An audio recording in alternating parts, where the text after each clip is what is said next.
Hi, everyone. We're back with another Moms Moving On. I took a little break to travel out of town. My very, very good friend who has been on the podcast was remarried in Park City, Utah, and it was nothing short of a dream. So thank you for asking for new episodes, because here we are, and we're here with someone who also talks about conscious co-parenting, ironically, like my friend from the wedding. We have a beautiful woman named Mickey Gardner, who's a certified life coach and is trained to help women sort out the overwhelm, confusion, fear, and self-doubt they feel after divorce. Hello, this is like a slam dunk for us. She's certified in the conscious parenting method, which you guys know I love from Dr. Shefali and Evelyn Mindal, as well as the applied positive psychology, where she's trained to help moms move past their limiting beliefs, unravel the patterns of their past, and become strong, effective, loving parents. I love it. Mickey, thank you so much for being here. Thank you for having me. I'm so excited to be here and to talk to other people about conscious co-parenting. You're literally following up Dr. Shefali, who obviously I know you know, who was on the podcast, and we were talking about her new book, but I mentioned to her that she was my conscious parenting guru. And my good friend, Evelyn, whose wedding I was at, also introduced me to conscious parenting. And now I'm just obsessed. So let's talk about conscious co-parenting and how you got into all of it. Yeah. So I just have to first, so I love sort of the universe and all of those things, but it's amazing how sort of once something falls into your lap, it just keeps coming to you, right? Like when a message is meant for you, it will always find you. So I love how it sort of builds over and over. But so I'm a certified life coach through the life coach school. And so, but in my past life, I was a wedding planner. And I traveled all over the world doing huge events for people. And I was married and I have one son. And so I lived a very different life from today. I was, as a wedding planner, very type A, very high strung, very high stress. And so my marriage ended due to a number of reasons. And I really found myself just kind of wondering, like, what have I done all this for, right? I checked all the boxes in life, and then now look at where I am. And it sort of led me on a long path, but I ended up changing careers and really finding my passion of helping moms. I apologize. I have a new puppy. So do I. Girl, you've come to the right place. Oh God, it's like infancy all over again. I know. I said to my husband, like, we don't need a puppy. We don't need to be having like a naked toddler in the house right now. And he said, no, it's fine. We have to train them to be like us in our home. Now guess who's up at 6 a.m.? Not me. Yeah, exactly. Well, no, and he's teaching me a lot. He's teaching me a lot about consciousness right now. So I'm trying to teach him to meditate with me. So if I can get that done, I'll be a happy woman. But so long story short, I ended up really finding my purpose, and through the journey of my own, and really starting to become conscious and awakened, as Dr. Shefali would say, I saw the impact in my own life. I saw the impact on my family, on my son, on my relationship with my ex and his now partner. And so it's really, it's a message that I want to send to the world, because I don't think enough of us believe that there is a different way to do this. And there is a different paradigm for parenting and co-parenting. And so that's what I love to talk about. I love that, because I had very much of the same shift in my own personal life when I was married to my ex-husband. And it didn't happen until I had my daughter. And I remember sitting there, like holding her, and there's this like little girl, which I was so scared to have because I had so many issues of my own. I didn't want to raise a daughter with the same kind of issues, right? And I remember thinking to myself, like, it's time for me to change. Like, something's got to give. And I remember having that moment. Also a very type A person. And it's powerful when you realize that, like, you can literally change your life. It's just a matter of taking a few simple steps, right? Yes, absolutely. Excuse me one second. What's your puppy's name? His name is Carl. All right, we have Mickey and Carl on tonight, everybody. He's going away. Give me one moment. Okay.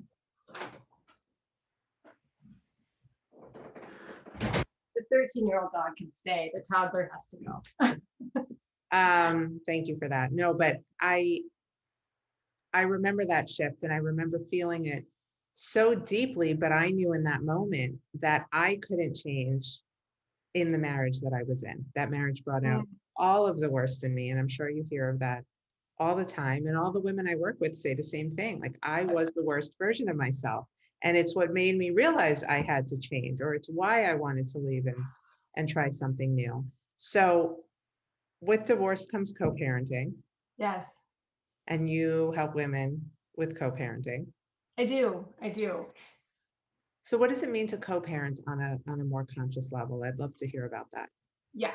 So there's sort of three myths that that I believe a lot of people sort of feel about, divorce still has a ton of shame, a ton of sort of almost as if it's contagious.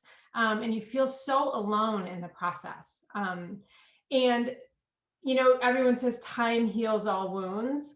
Well, I suppose time numbs all things, right? Eventually, but it's a healing process is a very active process.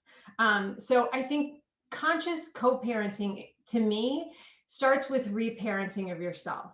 And for me, the reparenting process really looks at diving in and excavating all of the muck off of us, all of the limiting beliefs, all of the cultural sort of the cultural conditioning that we've been put on us, all of the pain, the trauma, the things that we've had happen in our life really cover up who we truly are. And who I believe we really truly are, every single one of us, is whole, complete, worthy beings. We're all sort of cut from the same cloth, and at our core that's who we are. But we have to really excavate everything on the outside to be able to see that. When we can sit in our wholeness, knowing that we are imperfectly perfect, you come from a different place because you take responsibility, you take ownership over your life, you understand your co-creation. I think what you so beautifully said about sort of you realized you couldn't expand and grow in the marriage that you were in. It's like we have to look at how are we co-creating our own lives and then stepping into that. So for me, conscious parenting is really about learning who you are, what needs to be healed, and then moving forward, right? Because we can only give what we have. So if we want to truly love, care for, and encourage our children, we have to be able to start with us. Yeah. Yeah. And it also takes a sense of self-awareness that until you reparented or you've gone back and you've healed the stuff that you've suppressed all these years, you just don't reach that level of self-awareness. And I'll tell you, it feels so good to know when I'm triggered, why I'm triggered, to be able to say to my current husband, it's not you, it's totally me, and to actually have a conversation about it. Whereas before it was just these feelings that I couldn't understand where they were coming from. And it's helpful in parenting, I know for me, because my frustrations with my daughter are very often, subconsciously frustrations my mom had with me when I was younger. And so to be aware is just takes your life experience in general to a whole nother level. Absolutely. And I think, people say like my kid just triggers me, right? We were given the kids that we have for a very specific reason, right? Like they're here to help us heal. They are here as our guides as much as we're here as their guides.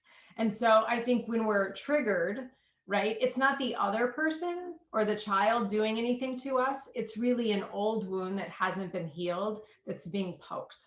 And when we can stop, as you just said, and kind of realize what's really happening here, right? Because when kids act out, when adults act out, right? When, there can be an adult temper tantrum that's just as ugly as a 3-year-old temper tantrum, right? No. Right? We all know. So it's so helpful when we are conscious, right? Or even just being able to be less reactive, right? That's kind of goal number one, is just learning how to not react. And that's where when we start to awaken, when we start to do this conscious work, it's really about sinking into the present moment, sinking into what is true right now, and then figuring out how to go from there. right? Versus just blindly reacting to anything, because that's when we have regrets. That's when we don't show up as our best self. And this is what I'm working with my clients on day in and day out, because high conflict ex-spouses will trigger an instant reaction. And I know because I was in that position at one point. And the power of just putting your phone down and walking away and Oh, taking a minute to breathe, yes. it's underrated, that power of just no response, being a response. But it is very hard for people in general when they are still in that emotional Mhm. period right after the divorce and everything's unraveling and they're in the process legally, and their ex is just as mad as they are, and they're getting used to co-parenting. There's a lot there. And I know that, you talk about the myths of co-parenting. So I'm wondering what some of those are for you and how we can debunk them for our listeners. Yeah. So the first one is the myth that divorced families are broken, right? I think And you oh no, they come from a broken home. We've all heard that one, right?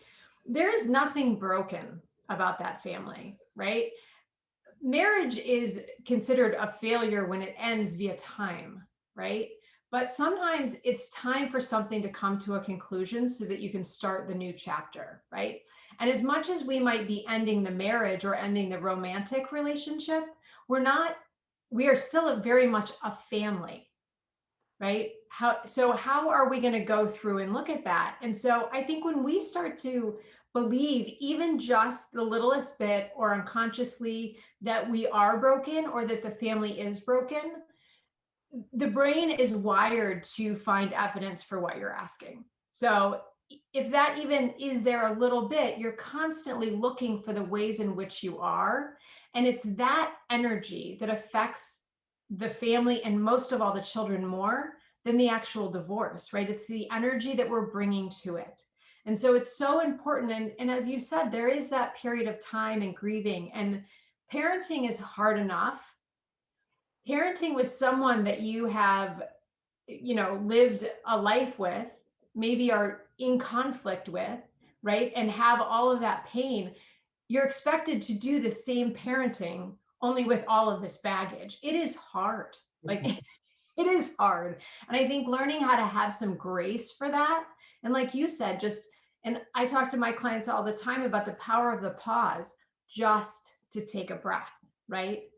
Anything can be fixed, but it doesn't have to be done in this moment. And so I think just starting to understand that you're not broken, your kids are not broken, your family is still a family. It might be in two houses, right? It might look very different, but it's still a family. And what energy are you going to build that on? Yep.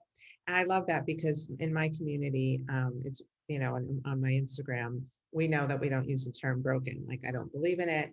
And it's very much, like you said, a mindset. And I point out, I'm able to point out to my daughter many, many times, even though her dad and I are very often on way opposite sides of the playing field, our family moments, like when I drop her off at his house and I'm able to go inside and she's showing me her room and we're all sitting around the kitchen island talking about something that happened to her at school or at camp. That's a family moment. And you don't realize that, like, family doesn't have to be just somebody you sign papers with, right? We have friends that we consider our family. And Yes. and being able to honor those moments and talk to them about your children, I find to be so powerful, because our kids are more okay, like, using the word divorce and comprehending the term if we're okay with it. Exactly. We are the example to our children of what it looks like to be a mom, to be a woman, to be a human, to be an adult, to be a friend, a sister, like all of the things, every single moment of every day, we are their example of that. Yep. And that is a heavy responsibility and a beautiful gift, Yep. right? Absolutely. And so that's something that I try to really keep in mind because I fail at it millions of times daily, right? Like I don't show up the way that I want. I'm like, come on, how did I just do that? But I keep trying, right? Because I know that I'm the example. And I left my marriage because I did not want him to grow up, my son Leland. I didn't want him growing up thinking that that is love, that that is how two adults love one another, right? I said, I'm not going to be that example. And as soon as I realized that I was the example, I felt a responsibility, and I think that for me was just a tiny bit of the beginning. Yeah. So Yeah. I think so many women have that moment. It's that like, absolutely. going back to what everybody asks me the most is how do you know when it's time to leave? And it's not like you wake up one day and you're like, I think I'll leave my marriage today. It's little things that happen over time. And definitely one of them is realizing that you are not your best self in front of your children when you're in an unhappy partnership. 100%, right? And I think it is that idea that divorce breaks families, right? I know that I personally resisted it. Divorce wasn't something in my immediate family that I grew up with. We just celebrated my parents' 50th anniversary pre-COVID with a big trip, right? So it was a really hard thing for me to mentally get over. But I think we all have those moments. But trusting that we are whole and we are exactly as we're supposed to be and exactly where we're supposed to be and have everything available to us is what I try to hold that belief for my clients until they feel it for themselves. Amen. So. Love that. Okay, so what is the second myth of co-parenting? So the second one is that divorce makes you less of a parent, right? Because, oh, now you're 50% of a parent or 60 or 40 or whatever your structure is, right? But somehow because of this time, now you're less of a parent. So you have less to say, less control, right? It's less of everything. Well, that immediately sticks us in a scarcity mindset. And a scarcity mindset is a dangerous place to come from, right? Can I Because, tell you something? I can yeah. tell you, and I'm sorry to cut you off. And I love talking about this. I love that you brought this up because I feel I am a better and more present mother Yeah. because of my 50% than I would be. It's like when not that people take their kids for granted, but when you only have so much time, when those 18 years I would have gotten with her are now shortened to 9 and 2 weekends a month instead of 4, you bet your ass I am making the most of all of that time. Absolutely. And I think it's too, you're still the mom. You're still the mom, even when they're at their other parent's house. You're still the mom, even if if a step parent comes in, right? You're not less. You're still very much you, and you get to show up how you want to show up. I have a lot of clients who will initially say, well, it's not on my time. So, I can't do that. And they end up just miserable when they don't have their children.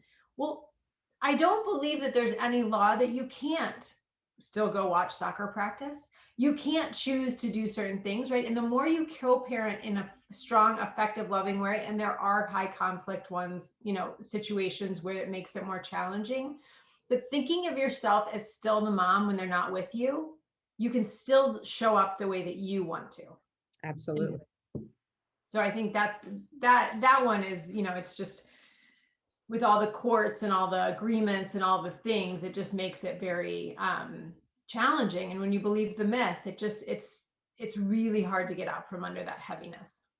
And when you stop fighting, I always encourage my clients, the same thing I do is even if my ex asks me for something, I'm saying my as in general, everybody, even if your ex asks you for something and it seems unfair and you don't want to give in because he's been such an asshole or, whatever it is, give them what they want because at the end of the day, no matter what, they will need the favor returned. And also it will soften them to you. And your kids are always going to see you as home. You're still going to be home base.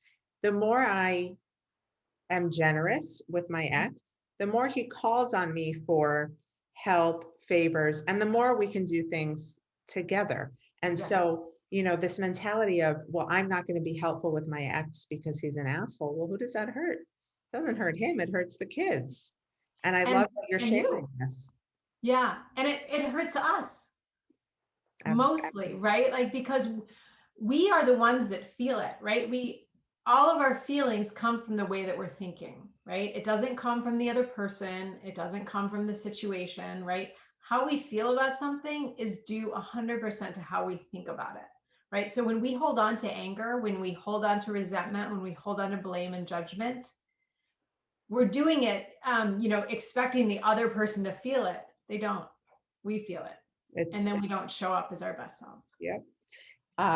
This is so great. I knew right away, like when we connected, I'm like, I have to have a conversation with this woman. Okay. So the last myth about co-parenting, let's help all of our co-parenting mamas feel better today with this third myth debunked. Okay. So this one is that co-parenting is all about the kids. Interesting. I don't know Yeah. where you're going with this, so I'm intrigued. So this is very much the conscious parenting method, right? So parenting really doesn't have much to do with your children. Parenting is really about, because when we focus on the children or you focus on your ex, you are focusing on and putting all of your energy into the very person that you cannot change. Right. So when we're focused on our kids and changing our kids and fixing our kids and doing things for our kids, we are inevitably not putting our attention and focus on what we can control and change, which is sitting right here, right? So we try to control the situation. We try to control our acts. We try to manipulate and make things work and shift and do all the things and do all this, everything. But really parenting and co-parenting is about us. How are we showing up? How are we taking responsibility for what's going on? How do we look at and understand, how did I co-create that, right? What was my part in this, right? Even when your kid is melting down, it didn't happen in a vacuum. And I'm not saying to blame yourself. It's not about self-blame or anything like that, but it's understanding, what is my responsibility? How am I showing up? And how can I be the change that I want to see, right? Giving and receiving is a simultaneous thing, right? What we put out, we get back. So it's like a simple thing, right? You could walk into a room and we want our kids to shut the screens off because it's time to shut the screens off. We walk in, we're like, shut the screens off, right? And they're like, no, right? And then all of a sudden it's World War III, right? Going at it. Same thing with our ex, right? We'll maybe come at them or they come at us. And it's like the instant reaction, right? So it's really not about what is happening as much as what is my reaction? How am I showing up? How am I choosing? What energy am I choosing to bring to this? Right? Because our power is really in our awareness, being very, very much grounded in the present moment and how we are going to show up, right? Not letting others affect us. That I tell the women that I work with is that we don't want to just be, like a pretty flower or anything. We want to be the redwood tree or the oak tree, right? Oak trees have really deep roots. They are grounded in the earth. A hurricane can come through. They might lose some leaves, but they are still standing. That's who we want to be. And we can do that when we are focused on how we're showing up, how aware we are of the situation. And then we have the strength to weather any storm that happens, right? Because our kids are going to struggle, right? And we don't want to be so focused on them and their struggles that we're not showing up for them. Oh, that's beautiful. That is really, really great. I'm so glad we had you on here today. I relate to so much of what you said. So much of what you said are messages that I share with my clients and my audience and community as well. And I love that there is this army of us now sort of fighting back against the stigma and these myths and helping people feel more empowered in their role as co-parent. So thank you, Mickey. I appreciate your time and all of your insight. Where can our listeners find you? So I'm at, my website is just my name, mickygardner.com. And then I'm at Instagram, the same thing, Mickey Gardner. And, I would love to connect with anyone, but I just wanted to say thank you so much, for what you're doing, the message that you're putting out there, and the beautiful example that you are. I really enjoy your work. And again, love just connecting with people who get it and want to help spread the word, right? Because it's so possible. And there is hope in the world on this. I have to say, yes. And are you remarried? So we are not ever getting married. But I do live with my partner, and okay, so you have a partner. So somebody once said to me, sure, it's easy for you to feel this empowered and over it because you're remarried. And I'm like, no, no, no, no, no, no, no. I never, ever, ever in any of my work with one-on-one coaching, in my workshops, on my podcast, and now with my book coming out, I will never, ever say that that is something you have to work to, because the true magic is all within yourself. And it's really just a mindset shift. It doesn't matter who comes into your life or who doesn't. But that's something that I always like to share, because there's this idea that like, okay, I'm divorced. Am I going to find somebody new? Am I going to die alone? And I remember people asking me, so do you think you'd get remarried? And I'm like, I am so happy by myself right now, because I finally did the work to learn how to be alone, that I feel so good, and everything else sort of lined up because of that. So it all starts with the consciousness and people like you. So this is a mutual love fest. Well, thank you. It was such a pleasure. And I agree. I couldn't agree with you more. I mean, that's really, we have to be okay with ourselves. And, we have to learn to be really comfortable and love ourselves, because to truly love others, we have to be able to pour that into ourselves first. And that is the work. And that's why we have children, right? That is the gift that they teach us, is really learning how to be present for ourselves so that we can show up for them. Amen. Well, I'm so excited to have had you on. If you're listening, please make sure you go give Mickey a follow. Mikki, not Mickey. Yes, thank You you. will, all the links will be in the show notes. Also, make sure you head over to Amazon and pre-order my book, Mom's Moving On. It's coming out soon, not soon enough, but it's coming. I'm so glad for everybody who is here, and keep sending the love. I love responding to you and taking your topic ideas and making them a reality. Have a great day, everyone.